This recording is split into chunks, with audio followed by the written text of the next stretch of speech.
Hujambo na karibu. Jina langu ni Dalila Sharon.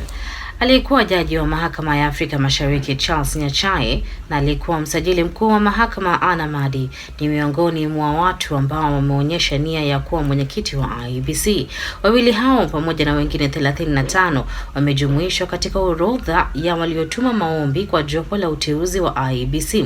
Wengine wanaowania nafasi hiyo ni mwenyekiti wa bodi ya KPLC Joy Brenda Masinde, mkurugenzi mkuu wa zamani wa IEBC James Oswago na wakili Francis Kisinga. Jopo la uteuzi wa IEBC ambalo lina muda wa siku 90 linataka kujaza nafasi ya mwenyekiti na makamishna 6 ifikapo mwezi Mei. Na mahakama ya juu leo itatoa mwelekeo mpya katika kesi ambayo naibu jaji mkuu Philomena Mwilu alipinga ombi la kutaka aondolewe afisini. Walalamishi miongoni mwao wakiwa rais wa zamani wa chama cha wanasheria wa Kenya Nelson Havi wanataka Mwilu, jaji mkuu Martha Koome na majaji wengine wote wa mahakama ya juu kuondolewa afisini kutokana na utendakazi. Majaji hao wamefika mahakamani kuzuia kusikilizwa kwa maombi hayo ya tume ya utumishi wa mahakama kwa kukosa mamlaka. Mahakama Kuu tayari imetoa maagizo ya kusimamisha tume hiyo kusikiza maombi hayo ikisubiri maelekezo zaidi. Kwingineko, afisa mmoja wa polisi amezuiliwa kufuatia kisa cha ufyatuaji risasi cha Jumatano katika eneo la Shauri Moyo ambapo mtu mmoja aliuawa. Vurugu hizo zilizuka baada ya makabiliano makali kati ya wakazi na maafisa wa polisi alfajiri ya Jumatano. Ripoti zilionyesha kuwa kundi la vijana liliwazuia maafisa wawili kwa kumsaka mshukiwa anayeaminika kubeba bangi. Katika hali hiyo, maafisa hao walifyatua risasi na kumpiga kijana wa miaka 17 na hatimaye kumuua.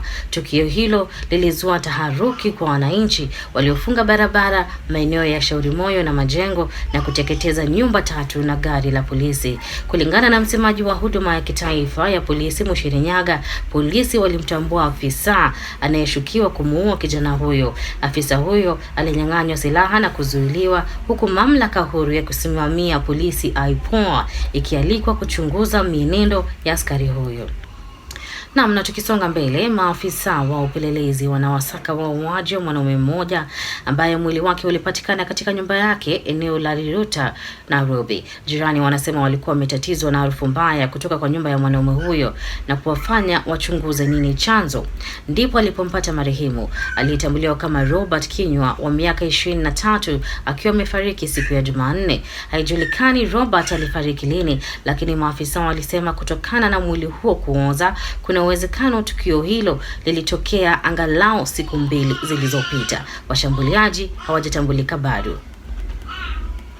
Na katika habari za kimataifa, vikosi vya usalama nchini Sudan Kusini vimemkamata waziri wa mafuta na jenerali wa jeshi ambao ni wanachama wa upinzani na hivyo kuzua wasiwasi kwamba huenda makubaliano ya amani yaliyomaliza vita vya wenyewe kwa wenyewe yanatishiwa. Jenerali Gabriel Lam na Kang Chol, viongozi wa ngazi za juu katika upinzani Sudan Kusini, wote ni washirika wa makamu wa rais Riek Machar, mpinzani wa rais Salva Kiir. Msemaji wake wa kijeshi Kanali Paul amesema kuwa serikali haikutoa sababu za kukamatwa kwa watu hao. Ni hayo tu kwa sasa. Jina langu ni Dalila Sharon.